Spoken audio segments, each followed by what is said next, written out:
Anies Baswedan ini menjadi presiden, itu seakan-akan memberikan kepada mereka ayah yang bisa dijadikan sebagai ayah bersama untuk para milenial ini. Ayah yang bisa menjadi teladan, yang bisa mengasuh mereka, yang bisa mereka banggakan.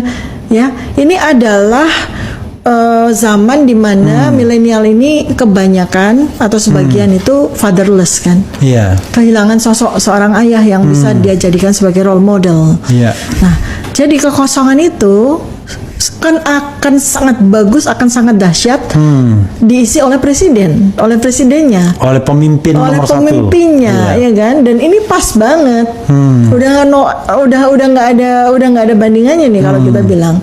Udah nggak ada bandingannya sebagai ayah yang baik karena dia sudah terbukti dia mengasuh 4 anak dengan sangat bagus, anak-anaknya sangat berkualitas, Nggak ada yang aneh-aneh. nggak ada yang aneh-aneh. Enak banget lu punya anak 4 gitu loh. Ada 4, 3 cowok, nggak ada yang aneh. Nggak ada yang aneh, semuanya bagus, kualitas bagus, sekolahnya bagus, masuk universitas juga bagus. Bisa masing-masing itu bisa menjadi role model bagi milenial-milenial di usia-usia mereka. Benar. Kita tuh mendukung idenya, kita mendukung Value. gagasannya, kita mendukung nilai-nilai yang dia anut. Iya. Bukan orangnya. Sebab kalau kita mendukung, apalagi kita sampai memuja-muja orang, kita akan kecewa. Oke. Karena itu udah dilarang juga sama agama. Jadi yang kita dukung ide perubahannya. Karena memang Indonesia menghendaki perubahan. Kita Jadi- mendukung gagasan-gagasannya. Jadi sepanjang Anies, salah satu indikatornya adalah dia tidak gabung sama pemerintahan. Ya. Kalau dia gabung dengan pemerintahan, itu tidak wajib didukung Ya, lagi. itu kan kayak abang bilang kan, wah dia berarti juga bakal jadi pengkhianat. Itu kan kalau kita berpikir, rakyat berpikir bahwa kita tuh mendukung orang. Iya. Kalau kita mendukung orang, yakin kita bakal banyak kecewa. Iya. Itu kayak misalnya contoh, ini kan juga sudah ada wacana orang-orang yang pengen mengusung Anies menjadi gubernur. Kecewa nggak sih? Kalau buat saya tuh kecewa. Karena apa saya bilang, Anies itu adalah tokoh bukan hanya untuk negara ini. Anies itu dipersiapkan Allah untuk menjadi tokoh internasional. Ya, tiba-tiba dibalik lagi ke Kalau lokal. iya, kok jadi gubernur ngapain? Dia seperti tidak mau melompat. Jadi Saya- membangun romantisme akhirnya. Iya, saya pengen itu Anies itu sekarang. Memang dia nggak, misalnya sekarang, Allah belum memberikan kepada dia tugas sebagai presiden karena Anies ditunggu di dunia internasional. Oke, bukan ditunggu di penduduk DKI kembali. Enggak, Mas Anies Palestina tuh membutuhkan Anda. Oke. Ancaman perang dunia ketiga itu membutuhkan Anda, gitu loh. Jadi itu kalau saya bahasa sasmitanya ya, mencoba untuk menerjemahkan apa maksud Allah tuh begitu. Misalnya Ya. dia dijadikan utusan khusus Presiden Prabowo untuk nggak usah harus pakai utusan khusus. Oke. Dunia internasional itu udah sangat mengakui ketokohan pokoknya dari. jangan menggunakan fasilitas negara Prabowo gitu ya. Ngapain? Anies terlalu kecil buat jadi utusan negara untuk mengurus itu, enggak. Internasional butuh dia. Sekarang ancaman-ancaman, tantangan-tantangan bagi umat manusia di seluruh dunia itu amat sangat berat. Jadi kesimpulannya, dokter tidak setuju kalau Anies jadi calon gubernur Jakarta lagi. Ya karena kan sebetulnya ada sebuah rencana besar sekali terhadap Jakarta ini kan. Iya. Yang saya bukan khawatir, sebenarnya kan itu adalah sebuah keniscayaan. Kan kita tahu nih, karena saya menggunakan Jakarta dan the new Jakarta yang sekarang sedang dibangun besar-besaran itu sebagai bahan observasi sekaligus menegakkan hipotesis saya bahwa ada sebuah negara yang sedang dibangun di dalam negara Indonesia ini. Oke. Yang di pembangunannya gegap gempita, bahkan beberapa hari kemarin oleh presiden sekarang sedang menjabat malah jadi PSN. Oke. Sekalian, salah satu PR terbesar kemiskinan, ketimpangan ini harus dibaca dengan jujur, dan solusi atas persoalan-persoalan ini harus dari bacaan dari Iqra yang benar. Bukan begini teman-teman, saya suka dengan kebijakan ini, ayo laksanakan apapun kebutuhannya. Jangan, harus dibalik. Apa yang jadi kebutuhan, baca itu. Kenapa ada survei, kenapa ada pakar, kenapa itu untuk mendapatkan bacaan yang sesungguhnya dari masyarakat. Dan ketika kemudian ditemukan bacaannya, lakukan rumusan langkah dengan benar. Jadi kalau saya teruskan di sini, Iqra dan koreksi pada negara. Boleh nggak negara dikoreksi? Berani nggak?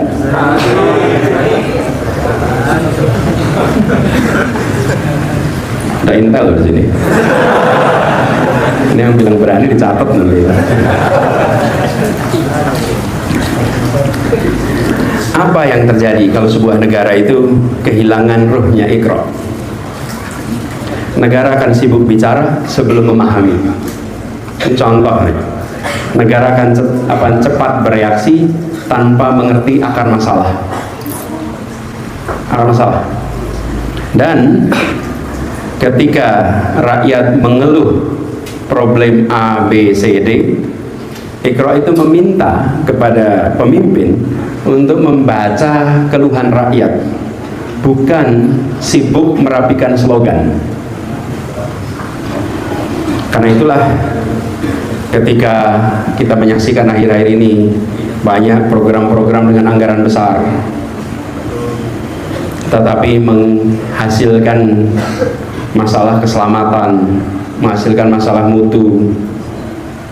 Kalau kita pakai perspektif Iqra yang benar, maka dilakukan koreksi yang sesungguhnya, bukan sekedar narasinya yang diganti. Nah, ini juga teman-teman sekalian, kalau kita mengharapkan Iqra ini dipakai oleh negara, maka negara menjadi negara yang tidak alergi dengan kritik. Hanya akhir-akhir ini kita menyaksikan media-media banyak yang mengurangi porsi kritik, bahkan cenderung diam, cenderung membatasi diri sendiri. Biasanya itu bukan inisiatif sendiri, biasanya itu karena mereka berpengalaman mendapatkan tekanan, pernah mengalami tekanan dan tidak mau mengulangi lagi. Disitulah kemudian mulai muncul sensorship, dan seringkali yang ditekan bukan jurnalis, yang ditekan bukan redaktur. Hari ini yang ditekan adalah pemilik media, yang ditekan pemilik media, bukan yang jurnalis, karena itulah lebih rumit pengelolaannya. Nah, ini harus diwaspadai. Justru kenapa? Karena mereka lah yang membaca, kita membaca. Untungnya masih ada sosial media, dan sosial media kita Masya Allah aktifnya. Seperti politik luar negeri kita bebas aktif. Iya, akhir-akhir ini politik kita bebas aktif ya, tetap aktif dan sebebas-bebasnya gitu. Iya. Sampai dengan hari ini kita belum mendengar apapun yang diungkapkan tentang peristiwa besar yang terjadi di Iran. Kita belum dengar. Jadi kita tunggu. Jadi kita siap untuk menerima kritik, negara membuka diri dan negara membaca. Dan kalau ini dikerjakan, saudara-saudara sekalian, maka muncul yang tadi saya katakan debat di dalam public policy, di dalam penyusunan kebijakan. Perdebatan itu baik, tapi melelahkan. Baik tapi melelahkan. Kenapa? Karena bagi yang megang. Halo teman, jumpa bersama saya di Politik Dangi ya. Luar biasa teman, apa yang disampaikan oleh Dr. Tifa ya. Kali ini Dr. Tifa mengatakan bahwa bagaimana Anies Baswedan ya ditunggu ya oleh dunia teman, internasional. Kalau kita melihat bagaimana sikap Anies ya, potensi Anies menjadi seorang presiden, tentu ini adalah sebuah hal yang sangat masuk akal. Kenapa? Karena Anies Baswedan teman-teman ya, tokoh yang populer saat ini, tokoh yang berada di garis oposisi ya. Beliau tidak punya jabatan publik apapun ya, namun masih sanggup bersaing kepada mereka yang berada di lingkaran kekuasaan atau mempunyai jabatan publik ya. Contohnya Prabowo Subianto teman-teman, presiden yang mempunyai sebuah jabatan yang besar, namun kalau disurvei Anies itu selalu top 2 ya, nomor 2 dari Prabowo. Itu artinya bahwa ya, Anies Baswedan mempunyai potensi ya untuk berlawan ataupun berkompetisi dengan Prabowo di pemilu yang akan datang ya. Ini adalah sebuah langkah, sebuah fakta yang sangat nyata, teman. Apalagi Anies Baswedan, kalau kita melihat ya, per hari ini aja beliau berani membuat partai ya. Membuat partai itu tidak mudah, teman-teman. Butuh biaya yang sangat besar, butuh donatur, butuh kerja keras yang sangat-sangat luar biasa ya. Karena membuat partai ya, itu adalah langkah hidup dan mati. Apakah partainya sukses atau tidak ya, itu kita juga tidak tahu ya kan, tergantung kerja keras. Nah, keberanian Anies inilah yang perlu kita akui.